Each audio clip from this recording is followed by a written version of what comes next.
नमस्कार मंडळी, स्वागत आहे तुमचं सगळ्यांचं आपल्या लाडक्या युट्यूब चॅनलमध्ये। व्हिडिओ व्हिडिओ लाईक करा आणि चॅनलला सबस्क्राईब करून सोबतचं बेल नोटिफिकेशन ऑन करा आणि हा व्हिडिओ शेवटपर्यंत नक्की पहा आणि या व्हिडिओला हाईप करायला अजिबात पण विसरू नका।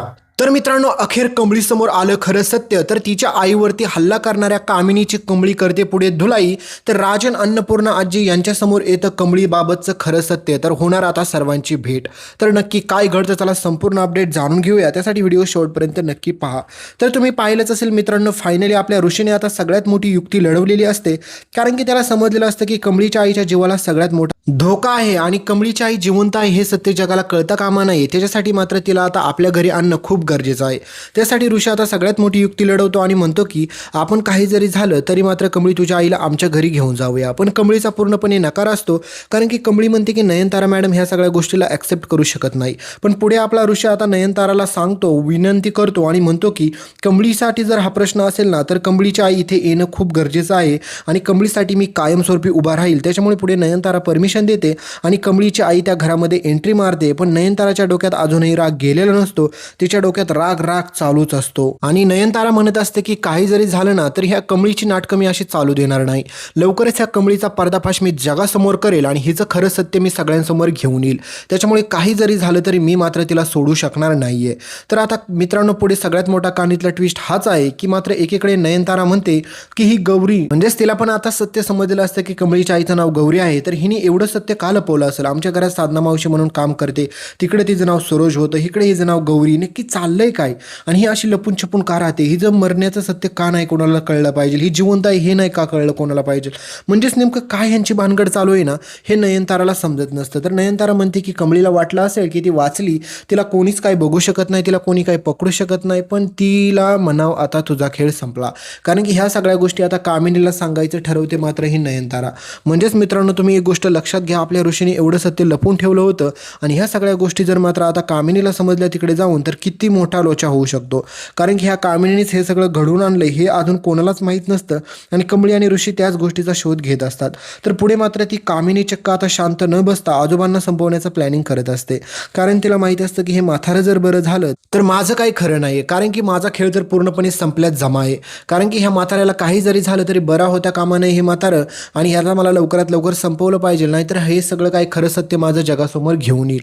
त्याच्यामुळे कामिनी पक्की घाबरलेली असते। पण मित्रांनो, आता कहाणीत येतो सगळ्यात मोठा ट्विस्ट, कारण की ऋषी आणि कमळी दोघेजण मिळून देखील मात्र आईवरती हल्ला करणाऱ्याचा शोध घेत असतात आणि त्या शोधापर्यंत ते पोहोचतात कामिनीपर्यंत। आणि मग येतो कहाणीत सगळ्यात मोठा ट्विस्ट, कारण की तुम्हाला माहितीच आहे की आपली गौरीला वेड लागलंय पूर्णपणे, ती त्या घरामध्ये राहते, पण तरी देखील तिला भीती वाटत असते की ह्या घरातील लोक मला काही ना काही करू शकतील। आणि मित्रांनो, ह्याच गोष्टीमुळे मात्र नयनताराला कळतं की मी खोटं बोलून ऋषीला ह्या घरात घेऊन तर आले, पण आता हे तिच्या चांगलं टाळलेलं असतं। कारण की तिला माहीत असतं की आता ऋषी असा सहजासहजी इथून कमळीच्या आईला आणि कमळीला घराच्या बाहेर काढणं तर शक्यच नाहीये, कारण की तिने हे सगळं नाटक केलं आणि कमळी आणि ऋषीचं प्रेम आहे या गोष्टीला तिने स्वीकार दिला होता, तुम्हाला माहीत असेल, म्हणून तर ऋषी त्या घरात आला।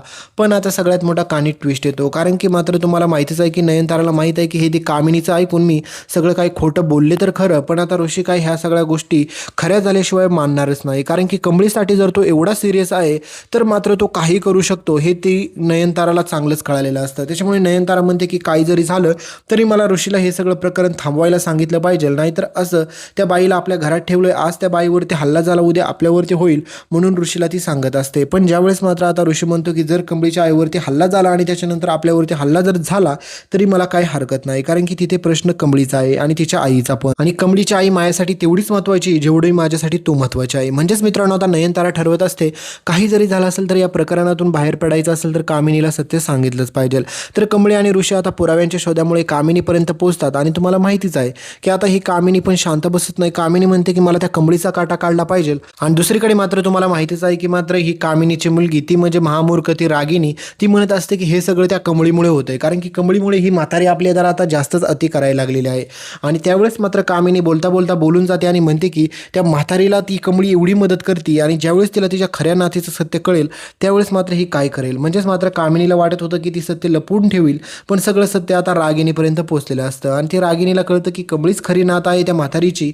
मग आता आपला तर खेळ संपलाच, कारण की तुम्हाला माहिती आहे मित्रांनो, आपली कमळी एवढी खतरनाक असते की तिचं नाव ऐकलं तरी मात्र त्या घरात सगळ्यांना धक्का बसत असतो. आणि पुढे येणार आहे मित्रांनो कहाणीमध्ये सगळ्यात मोठा ट्विस्ट, तो म्हणजे एकीकडे मात्र तुम्हाला माहितीच आहे की अनिकाचा बालिशपणा हा कायमस्वरूपी चालूच होता आणि तो अजूनही चालूच असेल, कारण की तिचा हट्ट असतो की ऋषीसोबत लग्न करणं. आणि त्यासाठी मात्र आता नयनतारा म्हणते की एक वेळेस मी अनिकाचं आणि ऋषीचं लग्न लावून देते, पण मात्र मी त्या कमळीचं आणि ऋषीचं कधीच लग्न लावून द्यायला तयार होणार नाही.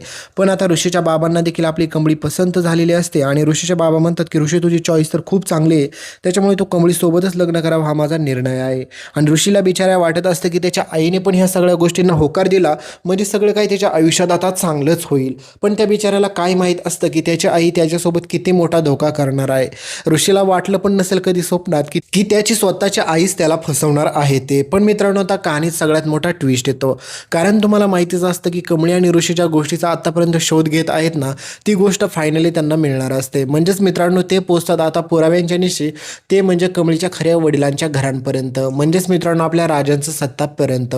पण सगळ्यात मोठा कहाणी ट्विस्ट तर तेव्हा येतो कारण की त्यांना कळतं की कमळीच्या आईवरती हल्ला करणारा गुंड त्यांना सापडलेला असतो आणि त्या गुंडांच्या मदतीनेच ते कामिनीपर्यंत पण पोहोचतात. आणि कमळी म्हणते की हे प्रकरण खूप मोठं आहे ऋषी सर, त्याच्यामुळे आपल्याला खूप सावधगिरीने बाळगलं पाहिजे. आणि सगळ्यात महत्त्वाची गोष्ट म्हणजे त्यांना सगळ्यात आधी त्या कामिनीचा पर्दाफाश करायचा असतो. काही जरी झालं तरी मात्र त्या कामिनीला ते सोडणार नाही हे त्यांनी ठरवलेलंच असतं. आणि कहाणीत येतो सगळ्यात मोठा ट्विस्ट, तो म्हणजे मित्रांनो तुम्हाला माहितीच असेल की आजपर्यंत मात्र कमळी एवढ्या वर्ष तिच्या वडिलांपासून लांब राहिली होती, तिला अजूनही सत्य समजलं नव्हतं. दुसरीकडे मात्र आता तुम्हाला माहितीच आहे की ह्या नयनताराने ठरवलेलं असतं की ऋषीचं आणि त्या अनिकाचं लग्न लावून टाकायचं. त्याच्यामुळे नयनतारा म्हणत असते की आता मी तर खुश झाली, त्यामुळे ऋषीला फसवून त्याचं अनिकासोबत लग्न लावून देऊया, कमळीचा काटा बाजूला काढूया. आणि कमळीला एकदा तिचा काटा बाजूला काढला की माझ्या ऋषीच्या आयुष्यात कोणतंच संकट येणार नाही. आणि मित्रांनो तुम्हाला वाटतंय का ऋषी ह्या सगळ्या गोष्टी ॲक्सेप्ट करेल? अजिबात पण नाही. आणि मित्रांनो आता पुढे कमळीला खरं सत्य समजतं की तिच्या आईवरती हल्ला करणारी व्यक्ती दुसरी तिसरी कोणी नसून ही कामिनीच आहे. आणि त्याच्यानंतर मात्र आता कमळी पण शांत बसत नाही, म्हणते की हिचा पण बदला अशा प्रकारे घेईल ना की कामिनीने स्वप्नात पण कधी विचार केला नसेल की तिने किती मोठी चूक करून बसलेली आहे ती. आणि मित्रांनो ह्याच गोष्टीमुळे मित्रांनो कामिनी आणि कमळी ह्या दोघींच्या भांडणामध्ये सगळ्यात मोठं सत्य रहस्यमय उघडकीस येतं, ते म्हणजे आता कमळीच्या खऱ्या वडिलांचं. म्हणजेच तुम्हाला माहीत असेल की कमळीचे खरे वडील राजन काका हे पण कमळीचा गेल्या कित्येक वर्षापासून शोध घेत आहेत. दुसरीकडे मात्र अन्नपूर्णा आजी पण गेल्या कित्येक वर्ष कमळीचा शोध घेत होते, पण अजून मात्र कोणच कोणाला भेटलं नव्हतं. पण मित्रांनो आपली कमळी पुढे ह्या कामिनीची अशा प्रकारे धुलाई करते की ते पाहिल्याच्या नंतर तुम्हाला पण धक्का बसेल. आणि हे सगळं पाहून मात्र सगळ्यात मोठा धक्का बसतो अन्नपूर्णा आजींना. अन्नपूर्णा आजी म्हणतात की कमळी असं अचानक कशी काय कामिनीला मारू शकते, नेमकं असं काय घडलं असेल. आणि मग येतो कहाणीत सगळ्यात मोठा ट्विस्ट, मग येतं गौरीचं खरं काय सत्य. आणि मग त्याच्यानंतर सगळ्या गोष्टी तुम्हाला बाहेर उघडकीस येताना पाहायला भेटतील. आणि मित्रांनो ह्या सगळं प्रकरण तुम्हाला खूप दिवसानंतर पुढे पाहायला भेटणार आहे, पण त्याच्या अगोदरच मी तुम्हाला ही सगळी अपडेट सांगितलेले आहे. मग मला एकच तुम्ही आता सांगा, ह्या कामिनीला कोणती शिक्षा झाली पाहिजे? कारण की ह्या कामिनीने आतापर्यंत पाप एवढं केलेलं आहे की तिला एवढी भयंकर शिक्षा झाली पाहिजे ना की काही सांगायलाच नको. आणि तरच मात्र ही कामिनी जागेवरती येईल, ती सुधारेल असं वाटतंय मला. आणि पुढे तुम्हाला काय वाटते मित्रांनो, आपल्या ऋषीने लग्न कोणासोबत केलं पाहिजे? कारण की त्याच्या आईने पण त्याला फसवलं हे सत्य पण आता बाहेर उघडकीस येईल ऋषीसमोर. त्यावेळेस मात्र ऋषीने पण त्याच्या आईला माफ करणं म्हणजे सगळ्यात मोठी चूक राहील ऋषीकडून. तर भेटूया पुढच्या अपडेटमध्ये काय घडतं कशा प्रकारे, तो पण त्या चॅनलला सबस्क्राईब करा. बाय. तुम्हाला दिसत असेल म्यूस्टॅकचा ओशन फेसवॉश, हा तुम्हाला टॅग प्रोडक्टमध्ये दिसत असेल तर त्याच्यावरती क्लिक करा आणि तिथून आवडणारे तुम्हाला कोणते पण प्रोडक्ट तुम्ही खरेदी करू शकता. एकदा चेक नक्की करा.